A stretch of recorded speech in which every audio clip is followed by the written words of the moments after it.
Hello dear students, how are you? You are once again welcome your own YouTube channel Career Launcher Academy. Today we are going to discuss a play from 12th class, and the name of the play is On the Face of It, written by Susan Hill. In this play, our author Susan Hill described about a boy who is 14 years old and an old man who lives in a garden, and both of the boy and the old man, they have physical deformity. And what they feel about the world, what are their views, and how the old man who lives in the garden, who encourages a boy who is 14 years old and who avoids the people and wants to live alone in the world.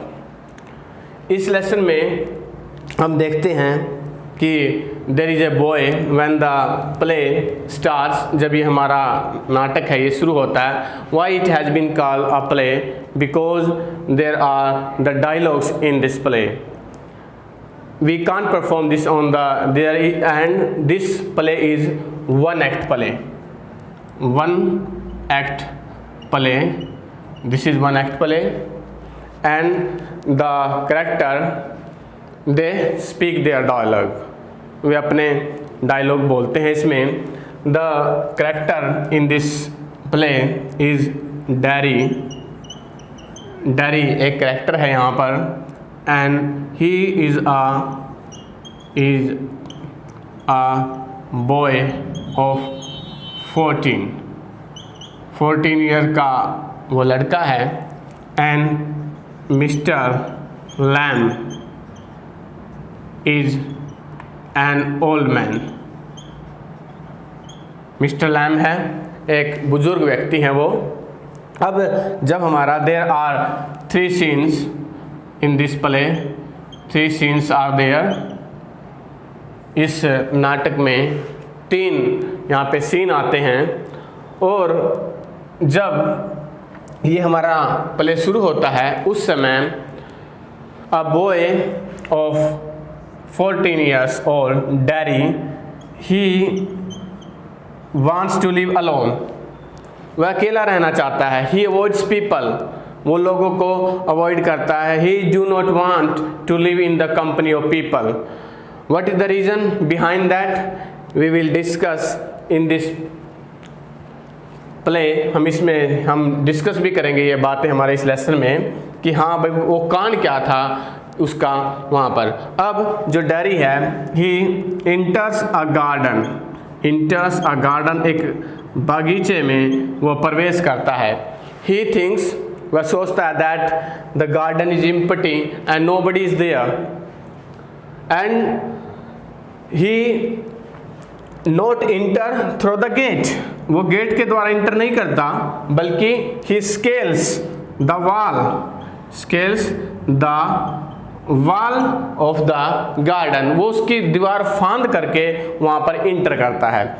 Just as he is walking through the garden, there are trees of apples and crab apples have been fallen on the ground. वो वहाँ पर गिरी हुई हैं पकी हुई सेबें.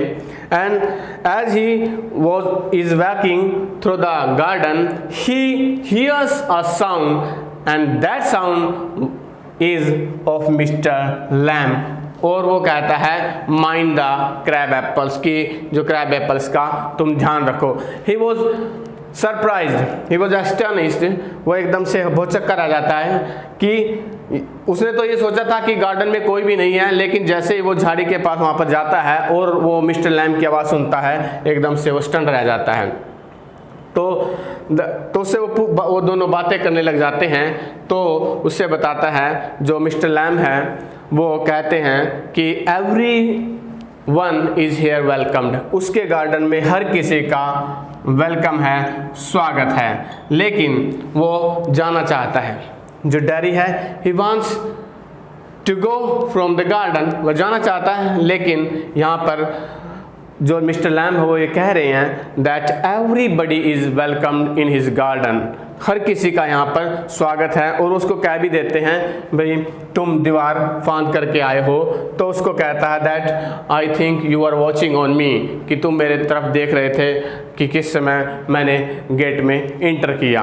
अब उसके बाद जो डैरी है वो कहता है और वो वहाँ से जाने के लिए सोचता है, तो वो कहता है कि तुम्हें डरने की जरूरत नहीं है, यू डू नॉट टू, तुम्हें डरने की जरूरत नहीं है, क्योंकि you need not to worry, you need not to scare, तुम्हें डरने की जरूरत नहीं है। तो उसके बाद वो कहता है कि लोग मेरे से नहीं डरते, बल्कि आई डोंट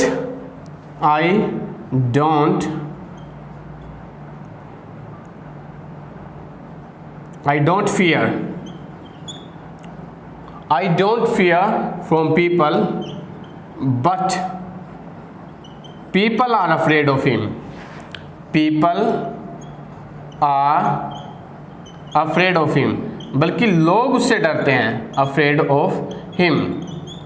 अब वो उससे पूछता है कि अब वो अपने बारे में बताने लग जाता है, dairy why people afraid of him. तो वो उसको बताता है that one side of his face. अब पहले तो उन्होंने अनुमान लगाया कि जो इसका डैरी का जो चेहरा है दैट बर्न्ड फ्रॉम फायर, कि शायद ये आग से जल गया होगा, but dairy explain here that his face burned from acid, acid से, तेजाब से उसका जो चेहरा है वो जल गया था। One side of his face, one side of his face burnt with acid, तो उसका जो चेहरा है वो उससे जल गया था। और उसको देख करके everybody and the people who are around him they think that it is a worst thing they have ever seen, कि ये सबसे ज़्यादा भयानक चीज़ है जो उन्होंने देखी है। It is A terrible thing they ever सा, और ये बहुत ही भयानक चीज़ है जो उन्होंने देखी है। तो इस वजह से द पीपल अवॉइड हिम, और उसकी वजह से ये हो गया है कि जो डैरी भी है he wants to remain aloof alone, वह अकेला रहना चाहता है। He avoids the company of people, वो लोगों की जो कंपनी है, संगति है, उनको अवॉइड करता है। उसके बाद जो यहाँ पे मिस्टर लैम्ब है वो कहते हैं कि I do not hate you. Mister lamb कहते हैं I don't hate you, do not hate you, मैं तुमसे घृणा नहीं करता, मैं तुमसे घृणा नहीं करता। क्यों नहीं करते? कि वो कहते हैं that everything that God has created, कि प्रत्येक चीज़ जो भगवान ने यहाँ पे बनाई है, ही इज़ इंटरेस्टेड, उसका रुचि है, interested in everything made by God, everything made by God, भगवान के द्वारा बनाई गई प्रत्येक चीज़ में उसकी रुचि है और वो उससे नहीं डरते। And he try to change the topic, वो कहते हैं कि when the crab apple will ripe he will pluck those apples and will make jelly, और उनसे वो जेली बनाएगा। और जो डैरी है वो सोचता है कि like other people mister lamb has also change the topic what was going on, कि वो उन्होंने बदल दिया है वो टॉपिक। तो उससे पूछते हैं वो भाई तो आपने ये टॉपिक क्यों बदल दिया है? तो उन्होंने कहा कि ये टॉपिक मैंने इसलिए नहीं बदला है कि आई हेट यू, बल्कि मेरी तो प्रत्येक चीज़ में इंटरेस्ट है जो भगवान के द्वारा बनाई गई चीज़ है, उसमें प्रत्येक चीज़ में यहाँ पर उसका इंटरेस्ट है। उसके बाद जो डैरी है वो ये कहता है कि भगवान के द्वारा बनाई गई आपकी चीज़ में इंटरेस्ट है आपका, तो यहाँ पर मिस्टर लैम्ब वो कहते हैं अब that you can see there on the near the wall of the garden some people say that there are weeds, वहाँ पर खरपतवार है। लेकिन जो मिस्टर लैम्ब हैं वो ये कहते हैं कि जो चीज़ है ना भगवान के द्वारा बनाई गई, वो उसमें सभी में उसका इंटरेस्ट है और वो उस वीड्स को एज ए लिविंग थिंग मानते हैं, लिविंग थिंग मानते हैं, एक जीती जागती चीज़ मांगते हैं। लेकिन जो दूसरे लोग हैं दे थिंक दैट इट्स वीड्स, कि ये खरपतवार है और उसको they don't like it, they look down, उसको नीची चीज़ मानते हैं। लेकिन जो मिस्टर लैम्ब है he looked upon those weeds as living thing, उनको एक जीती जागती चीज़ मानते हैं वो मिस्टर लैम्ब। उसके बाद जो कहते हैं मिस्टर लैम्ब वो क्या कहते हैं कि जो भगवान के द्वारा बनाई गई प्रत्येक चीज़ में इंटरेस्ट है, तो उसके लिए तो उसको भी वो मिस्टर लैम्ब हैं वो उसको नहीं बताते कुछ भी कि मैं तुम्हारे में इंटरेस्ट नहीं है मेरा। उसके बाद जो लैम्ब है वो क्या कहते हैं that he has physical deformity also, उसकी भी एक फिजिकल डिफॉर्मिटी है। अब उसके बारे में बताते हैं मिस्टर लैम्ब, और वो फिजिकल डिफॉर्मिटी क्या है। His one leg was of tin, उनकी एक जो टांग थी वो टीन की थी। The real one was blown of in the war, जो असली जो टांग थी वो युद्ध में उनकी उड़ गई थी और उसके स्थान पर उनको टीन की जो लेग थी वो लगानी पड़ी। लेकिन जो लैम्ब को ये डैरी है वो कहता है that you could hide your leg behind your trousers, कि तुम अपने पजामे में उसको छिपा सकते हो। लेकिन जो लोग हैं वो तो मेरे चेहरे को हमेशा देखते रहते हैं and they avoid that thing. लेकिन जो मिस्टर लैम्ब हैं वो उसको एक स्टोरी भी सुनाते हैं, the beauty and the beast, the beauty and the beast and the beast, beauty and the beast. उसमें क्या होता है उस स्टोरी में, वो जो डैरी है he also know the story beauty and the beauty, और उसका जो मोरल है वो भी जानता है। It is not like, it is not what you like, it is what you are inside, it is what you are inside. इसका moral भी जानता है वो कि वह जो आप वो नहीं है। अब वो डैरी है उसको मिस्टर लैम्ब कह रहे हैं द इनर ब्यूटी, जो इनर ब्यूटी है, inner beauty lives within, not lives within, not in outer, not in outer appearance, outer appearance में जो वास्तविक सुंदरता नहीं है।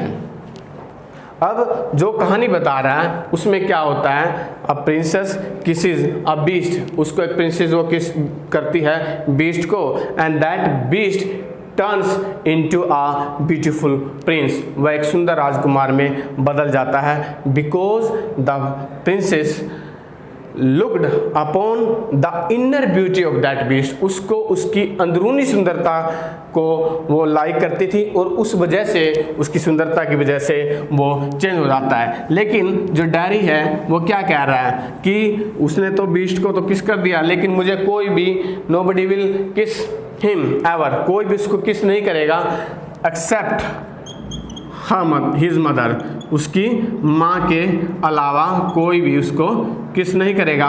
और उसकी माँ को भी किस उसके लिए इस वजह से करनी पड़ती है, because she has to do it, because she has to do it, क्योंकि इसको करना पड़ता है। बिकॉज डेरिवोजिशन, क्योंकि उसका बेटा था, इस वजह से उसको करना पड़ता है। और वो कहता है कि मेरा जो जला चेहरा है that will remain always the same, ये इसी प्रकार से रहेगा। लेकिन जो मिस्टर लैम है वो उसको कंसोल करते हैं, मिस्टर लैम कंसोल्स डैरी, वो उसको सांत्वना देते हैं that your face will be the same but not the face of the world, लेकिन संसार का जो चेहरा है वो बदल जाएगा, the circumstances will be change, you should. भाई लोग बातें करते हैं that the physical deformity people should live with those people also, भाई उन्हीं लोगों के साथ रहना चाहिए जो इस प्रकार के लोग हैं, और वो इसके बारे में बातें भी करते हैं। और लेकिन जो मिस्टर लैम का है जो विचार है that is totally different from the point of view of the people, लोगों के विचार से बिल्कुल अलग है। और वो कहते हैं whose thing could be happened, whose thing could have happened with him, could have happened with him, उसके साथ बहुत बुरी चीज़ भी हो सकती थी। क्या? he could be blind, born blind and deaf, वो बहरा और अंधा पैदा हो सकता था। he could be dribble, उसकी लार लटक सकती थी। he could be mad, वो मैड हो सकता था। he could be live on wheel chair, उसको बैसाखी के सारे व्हील चेयर पर सारी उम्र काटनी पड़ सकती थी, ये भी तो हो सकता था। लेकिन अब यहाँ पर वो कहता कि तुम्हारे पास टंग है, आईज है, हैंड्स है, and you can do everything better than other any human beings, भाई तुम उन दूसरों से, भाई तुम उनके जैसा तो कर सकते हो, लेकिन यदि तुम एफर्ट करो, प्रयास करो, तो तुम उनसे भी कुछ ज़्यादा बेटर कर सकते हो अपने जीवन में। तो यहाँ पर वो कहता है अब जो डैरी है ही अवॉइड्स पीपल, वो लोगों की कंपनी में नहीं रहना चाहता। वो डैरी क्या कहता है? Derry says people are not friendly, people are not friendly, कि जो लोग हैं वो मित्रवत नहीं हैं। And hence he try to avoid the company of people, लोगों का जो कंपनी है उसको अवॉइड करना चाहता है। लेकिन जो मिस्टर लैम कहते हैं it will not good for him, it will not good for him, ये उसके लिए अच्छा नहीं होगा। भाई वो लोगों की कंपनी अवॉइड कर रहा है, it will not good for him if you avoid the people, he try to face the reality, उसको वास्तविकता का सामना करना चाहिए। भाई लोग तो हैं उसके बारे में तरह तरह की बातें करते हैं। तो इस प्रकार के जो विचार हैं उससे जो डैरी है he was inspired, dairy was inspired, वो उससे प्रभावित होता है। और वो कहते हैं कि एक व्यक्ति ऐसा था कि वो लोगों की कंपनी को अवॉइड करता था और वो मरने से डरता था और कहीं उसको किसी प्रकार की बीमारी न लग जाए, इसलिए he close himself in the room, उसने अपने आप को एक रूम में क्लोज कर लिया, क्लोज्ड इन द रूम, अपने आप को एक कमरे में बंद कर लिया ताकि कोई भी इन्फेक्शियस डिजीज ना लगे, उसका एक्सीडेंट ना हो जाए, उसका कहीं किसी एंगल से मृत्यु ना हो जाए। तो क्या हुआ उसके साथ? A picture fell on his head, a picture fell on his head, उसके जो सिर पर एक पिक्चर गिर गई, एंड ही डाइड, और उसके बाद वो मर जाता है, उसकी मृत्यु हो गई। तो हमें लोगों को अवॉइड नहीं करना है, we have to face the reality, we have to face hardship. भाई तुम लोगों से ज़्यादा बेटर कर सकते हो, इस प्रकार की चीज़ें। तो जो डैरी है उससे पूछता है how you learn these things, तुम कैसे इन चीज़ों को सुनते हो, कैसे तुम इन चीज़ों को सीखते हो? तो वो बताता है by listening, by reading, by thinking, इन सारी चीज़ों को देख करके वो सुनता है। भाई लोग सोचते हैं कि जो बीज हैं, मधुमक्खियाँ हैं, वो क्या करती हैं? बज करती हैं, बज, लेकिन भाई वो भिन आती हैं। लेकिन when you listen those bees for a long time they seem to be hum, वो हमिंग करती हुई महसूस होंगी आपको। और हम का मतलब क्या है? म्यूजिक, हमिंग, तो वो म्यूजिक है, वो गुनगुनाती है। हमिंग का मतलब म्यूजिक, वो गुनगुनाती हुई प्रतीत होती हैं। तो वो प्रत्येक चीज़ में वो क्या सोचता है? अच्छा ही सोचता है मिस्टर लैम। तो जो ये डैरी है वो उससे बहुत ज़्यादा इम्प्रेस हो जाता है। अब उसका जो घर है लगभग 3 miles away from the garden, वो लगभग 3 मील दूर है, और कह रहा है वो कि उसके माता पिता उसके बारे में चिंतित हो रहे होंगे, और कई बार वो बात करते हैं when they will die what will happen with that boy, उस लड़के के साथ क्या होगा जब वो मर जाएंगे। तो जो डैरी है वो उसको इंस्पायर करता है, भाई तुम्हारे पास हाथ है पैर है तो तुम उनसे ज़्यादा बेटर कर सकते हो, तो तुम्हारे माँ बाप को चिंता करने की भी आवश्यकता नहीं है। तो जो डैरी है वो कहता है he wants to give information to his parents, वो अपने माता पिता को सूचना देना जाता है, लेकिन जो यहाँ पे कहता है कि मैं थोड़ी देर बाद आ जाऊँगा, लेकिन यहाँ पे डैरी है वो जाने लग जाता है। तो मिस्टर लैम सोचते हैं that nobody would return back, कोई भी वापस लौट कर नहीं आता, लेकिन वो उनको प्रॉमिस करता है that he will come back, वो वापस आएगा। तो दूसरे सीन में जो यहाँ पर जो सेकंड हमारा सीन होता है उसमें जो डैरी है he goes to his house, वो अपने घर पे जाता है अपनी माँ के पास, और वो मिस्टर लैम के बारे में प्रत्येक चीज़ बता देता है that mister Lamb is very kind person, very generous person and he knows everything and he inspired me, उन्होंने मुझे इंस्पायर किया, प्रेरित किया। लेकिन उसकी माँ उसको जाने को मना कर देती है, उसको भेजना नहीं चाहती उसके पास। और लेकिन डैरी कहता है कि यदि मैं इस समय नहीं जा पाया अब मिस्टर लैम के पास तो शायद मैं दोबारा दुनिया को अच्छी प्रकार से फेस नहीं कर पाऊँगा। तो वो एकदम से दोबारा भाग करके वापस जाता है। जो तीसरे सीन में जो मिस्टर लैम है वो यहाँ पे क्रैब एप्पल्स को तोड़ने की कोशिश कर रही है, वो trying to pluck the crab apples with the help of a stick, वो सीढ़ी पर चढ़ करके लैडर के ऊपर चढ़ के उसको तोड़ने का प्रयत्न कर रहे थे। तो उसी समय जो उसकी लैडर है वो फिसल जाती है and he fell from the ladder, वो गिर जाते हैं धड़ाम से और he died on the spot, और वो उसी जगह मर जाते हैं। उसी समय जो डैरी है वो आता है that I have come back, I have come back, लेकिन जैसे वो वहाँ पर मिस्टर लैम के पास आता है और वो कोई आवाज़ नहीं आती उसको, और ही शेक्स मिस्टर लैम, उसको हिला करके देखता है but no voice came from his mouth, उसके आवाज़ से कोई बॉडी की हलचल नहीं होती। तो डैरी समझता है कि जो मिस्टर लैम है वो मर चुके हैं। तो इस प्रकार से डैरी ने जो एक वास्तव में एक फेथफुल फ्रेंड था, एक वफादार साथी था, एक जेन्युइन जो आदमी था जो उसको सलाह दे रहा था, वो उसने खो दिया।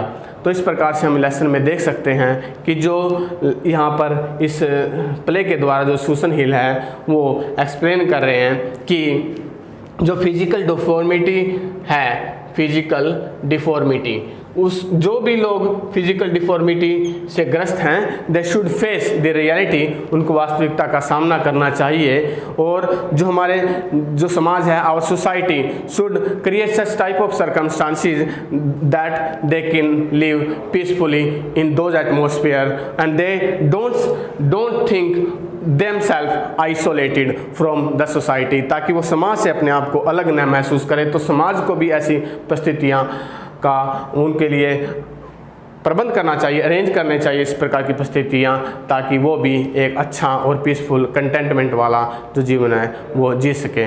तो आशा है आपको जो ये लेसन है उसकी समरी अच्छी प्रकार से समझ में आई होगी। तो आप हमारे वीडियो को शेयर करें, लाइक करें और हमारे channel the career launcher academy को सब्सक्राइब करें। Thank you, have a nice day.